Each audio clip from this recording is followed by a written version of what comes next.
आप सबको गोपाल लाजू का नमन। देखिए, बहुत सारे प्रश्न इस टाइप के उठते हैं देवी देवताओं को लेके, मनुष्य के लेके, ईश्वर को लेके, गुरु को लेके, माता पिता को लेके। कौन है देवता? मनुष्य और देवता में डिफरेंस क्या है, अंतर क्या है? देवता होते कितने प्रकार के हैं? देवताओं का शरीर कैसा होता है? क्या हम ही लोग जैसे हैं या कुछ अलग हैं? देवता कहते किसको है? देवता कौन है? देवता देवता बनता कौन है? क्या इंसान से ही कोई देवता बनता है? देवता का कार्य क्या है? क्या करते हैं देवता लोग? फलों के भी देवता हैं, वृक्षों को भी देवता हैं। तो क्या फल फूल हम तोड़ते हैं तो उन देवी देवताओं का, उनसे संबंधित जो भी हैं उसके अधिष्ठित देवता, क्या उनकी परमिशन लेना चाहिए? तो क्या नियम है? अगर हम किसी वृक्ष का या किसी फल फूल का दोहन करते हैं, अगर भय लगता है तो क्या उसके भी कोई देवता है? किसको हम गुहार करें अपने भय से बचने के लिए? दुर्घटना से बचने के लिए भी क्या कोई देवी देवता है? क्या कहीं हम जाते हैं, कहीं एकांत में, वीराने में, हमें डर लगता है, हम मल मूत्र विसर्जित करते हैं, तो वहाँ के भी क्या नियम है? कुछ वहाँ के भी क्या कुछ शावर मंत्र हैं, या कोई और मंत्र हैं, या कोई और उपाय हैं जिसको करें तो वहाँ पे प्रत्यक्ष या जो वहाँ पे उपस्थित हैं वो रुष्ट ना हो जाए कहीं उस गंदगी से? तो उसके भी क्या कुछ नियम हैं? उसके क्या कुछ तरीके हैं? क्या माता पिता, गुरुजन ये भी देवता हैं क्या? क्योंकि कहते हैं ना कि माता देवता है, गुरु देवता है, पिता देवता है। देवताओं के भी क्या कोई वैद्य हैं? क्या देवता भी कभी बीमार पड़ते हैं? अगर देवता हैं जो दिखाई देते हैं, सशरीर दिखाई देते हैं, तो फिर अगर इनका शरीर नहीं तो फिर देवता किस कारण से बनते हैं? कैसा शरीर होता है इनका? इनके अंग कैसे होते हैं? क्या यज्ञ अगर करते हैं, हवन हम करते हैं, इनके भी अलग अलग देवता हैं? इनको भी कोई, इनका भी कोई आधार है यज्ञ करने का कि इससे अगर यज्ञ करें तो अमुक देवता प्रसन्न होंगे? क्या हमें देवता की उपासना करनी चाहिए या ईश्वर की उपासना करना चाहिए? क्या हम अगर उपासना करते हैं इसका मतलब देवता को भी हम अपना इष्ट बना सकते हैं? तो क्या देवता हमारे इष्ट बन सकते हैं? क्या देवता ईश्वर से अलग हैं? क्या ईश्वर और देवता एक ही हैं? वस्तुतः उद्देश्य ये है कि देवता और ईश्वर में अंतर क्या है, देवता कौन है, उपदेवता कौन है, ये बहुत सारी बातें उत्तम नारायण पांडे जी एक छोटे से वीडियो में लेके आए हैं। मैं समझता हूँ देवताओं को लेके, उपदेवताओं को लेके, ईश्वर को लेके आपके सारे भ्रम, सारे आपके जितने दुविधाएं हैं वो दूर हो जाएंगी और कंसेप्ट्स आपके क्लियर हो जाएंगे देवी को लेके, उपदेवताओं को लेके और ईश्वर को लेके। सुनिए, देखिए उत्तम नारायण पांडे जी क्या बता रहे हैं। और एक रिक्वेस्ट मैं लास्ट में ज़रूर करता हूँ, लाइक, सब्सक्राइब, फॉरवर्ड, एक नोटिफिकेशन बेल आता है, इसमें क्लिक करके ऑल का बटन भी दबा दिया करें। आपको रेगुलरली गोपाल लाजू मोटिवेशनल वीडियोस के बहुत सारे वीडियोस मिलते चले जाएंगे। पीछे जो मेरे वीडियो डिस्प्ले कर रहे हैं, जा रहे हैं, ये मेरे अपने शूट करे हुए हैं, इसलिए दे देता हूँ कि वॉइस ओवर हम कर रहे हैं, इस फेस कैम नहीं करते समय के अभाव के कारण, तो आपको कहीं नीरसता ना आए इसलिए डिस्प्ले कर रहे हैं। सुनिए, देखिए उत्तम नारायण पांडे जी क्या बता रहे हैं इस बहुत गूढ़ विषय के विषय में। श्री सीताराम। गोपाल राजू मोटिवेशनल वीडियो के लिए मैं उत्तम नारायण पांडे। हम में से बहुत सारे लोगों के भीतर एक जिज्ञासा होती है कि देवता कौन है, ईश्वर और देवता क्या एक ही हैं या दोनों में अंतर है, मनुष्य और देवताओं में क्या भिन्नता है, देवता शक्तिशाली कैसे हैं, आदि आदि बहुत सारे प्रश्न देवताओं को लेकर के होता है। देखिए, मनुष्यों के जो शरीर होते हैं वो पृथ्वी तत्व प्रधान होते हैं और देवताओं के जो शरीर हैं वो तेज तत्व प्रधान है। ये दोनों में एक अंतर है। जैसे मनुष्य के शरीर में मल मूत्र पसीना आदि उत्पन्न होता है, वैसा देवताओं के शरीर में नहीं होता है। देवताओं के शरीर से सुगंध आती है और सबसे विशेष बात, मनुष्य के शरीर में छाया बनती है और देवताओं के शरीर में छाया नहीं बनती है। मनुष्य की पलकें झपकती हैं, देवताओं की पलकें नहीं झपकती। ये एक मुख्य शरीर का अंतर है। एक प्रश्न ये होता है कि देवता कितने हैं? कोई कहता है 33 करोड़ हैं, कोई कहता है 33 कोटि हैं। तो ये देवताओं की संख्या क्या है? वैसे देखें, देवता अनंत हो सकते हैं, लेकिन मुख्य रूप से देवता 33 प्रकार के होते हैं, जिसको 33 कोटि, देव कोटि माने प्रकार होता है, जिनमें 12 आदित्य, 8 वसु, 11 रुद्र और 2 अश्विनी कुमार। ये 33 कोटि यानी 33 प्रकार के देवता मुख्य माने जाते हैं। इनके अलावा गंधर्व, किन्नर, यक्ष, अप्सरा, मरुदगण ये उपदेवता हैं, ये मुख्य देवता नहीं है। तो जो मुख्य देवता हैं वो 33 कोटि हैं।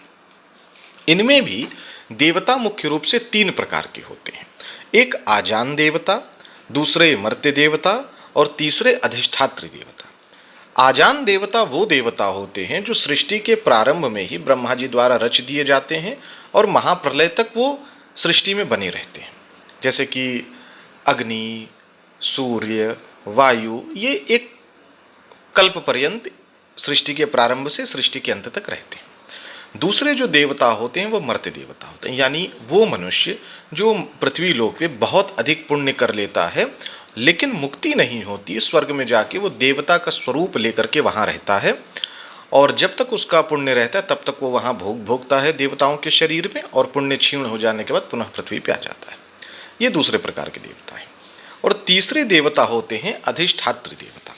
अधिष्ठाती देवता क्या है?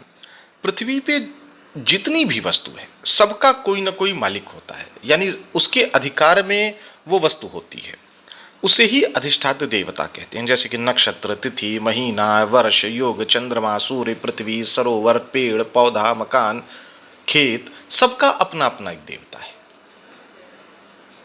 तो वो जो देवता है वही उस चीज का अधिष्ठाती देवता है, यानी वो उसका मालिक है।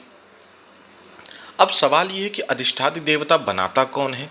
देखिए, वही मनुष्य जो देवता रूप में होते हैं, अधिकांश मामलों में ब्रह्मा जी उनको नियुक्त कर देते हैं अधिष्ठाती देवता बना के। अधिष्ठाती देवता का कार्य क्या है? ये अपने अधीन वस्तु की रक्षा करते हैं। जैसे उदाहरण के तौर पर समझ ले, मान लीजिए कोई तालाब है, कोई कुआं है, कोई जल का स्रोत है, तो उसका एक अधिष्ठाती देवता होगा, उसकी जिम्मेदारी होगी उसकी सुरक्षा करना। वर्तमान समय में जीवन में बहुत ज़्यादा जो परेशानियां हैं उनमें कुल देवता का तटस्थ हो जाना या नाराज होना, पितृदोष आदि होना, ये तो है ही है। इसके अलावा जिस वस्तु का हम उपभोग करते हैं उसके अधिष्ठाती देवता को हम धन्यवाद नहीं देते हैं, ये भी एक परेशानी का कारण है।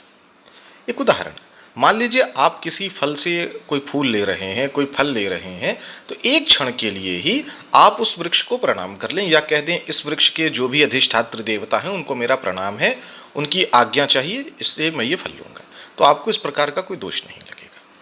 कोई स्थान है, मान लीजिए कहीं आप एकांत में कहीं यात्रा में जा रहे, कहीं कोई एकांत है, भय की स्थिति है, तो वहाँ हाथ जोड़ करके ये प्रार्थना करें, हे इस स्थान के अधिष्ठात्र देवता, मैं आपकी शरण में हूँ, आज रात भर मैं रुकूंगा या जब तक आप रुकेंगे आप मेरी रक्षा करें, तो दुर्घटना होने की संभावना कम हो जाती है। इसी तरीके से बहुत बारी ये भी होता है कि आप कहीं सड़क पे जा रहे, कहीं स्थान पे जा रहे, और आप कहीं ऐसी जगह पे सड़क के किनारे आदि या कहीं ऐसे स्थान पे मलमूत्र आदि त्याग कर देते हैं, और वहाँ अगर कोई ऐसी शक्ति रही तो वो आपसे नाराज हो जाती, परेशानी हो जाती है। तो अगर कभी आप कहीं जा रहे हैं, मार्ग पे जा रहे हैं और इस तरीके से कोई स्थिति आती है, तो एक शावर मंत्र मैं बताता हूँ, वहाँ आप उसको अगर पढ़ लेते हैं तो इस तरीके की संभावनाएं नहीं है। वो शावर मंत्र है, उत्तम भूमि मध्यम काया उठो देव मैं जंगल आया। अगर आप इतना कह के प्रणाम कर लेते हैं तो वहाँ कोई भी जो इस तरीके की, चाहे वह अधिष्ठाती देवता या सकारात्मक या नकारात्मक शक्ति होती है, वो वहाँ से हट जाती है। एक वर्तमान में जो समस्याएं हैं उसमें एक कारण ये भी होता है, एक प्रश्न ये भी है कि माता पिता को भी देवता माना जाता है। मातृदेवो भव, पितृदेवो भव, आचार्य देवो भव, तो ये किस प्रकार के देवता हैं? देखिए, यहाँ माता पिता गुरु के लिए जो देव शब्द का प्रयोग है वो ईश्वरवाचक है, वो देवतावाचक नहीं है, ये ध्यान देने की बात है। तो अगर हम माता पिता या गुरु को ईश्वर मान करके आराधना करें तो वो सब प्राप्त हो सकता है जो ईश्वर की आराधना साधना से प्राप्त होता है। एक देवताओं के संबंध में जिज्ञासा ये है कि देवताओं के वैद्य हैं अश्विनी कुमार, तो देवताओं को ऐसा कौन सा रोग हो जाता है जब उनका शरीर ऐसा निर्मल है कि जिसके लिए अश्विनी कुमार जैसे डॉक्टर की आवश्यकता पड़ती? देखिए, देवताओं के शरीर में बीमारी नहीं होती, जैसे हमको सर्दी खांसी बुखार पेट दर्द सर दर्द होता है, ऐसा देवताओं को नहीं होता। देवताओं को मानसिक बीमारी होती है, यानी कि चिंता, भय, ईर्ष्या, जलन, इस तरीके की जो मानसिक व्याधि है वो होती है। हम लोगों को भी होती है बहुत ज़्यादा, तो इस तरीके की बीमारी देवताओं को होती है और उसका इलाज अश्विनी कुमार करते हैं। देवता और भगवान के शरीर में क्या अंतर है? देवता का शरीर एक निश्चित अवधि तक के लिए सीमित है, लेकिन ईश्वर अनंत है, सदैव है, इसलिए दोनों का अंतर होता ही है। एक प्रश्न है कि भाई हम तो ईश्वर का दर्शन नहीं कर पाते, लेकिन देवता तो अक्सर ईश्वर का दर्शन करते हैं, तो फिर वो मुक्त क्यों नहीं होते? देखिए, मुक्ति भाव के अधीन होती है, क्रिया के अधीन नहीं।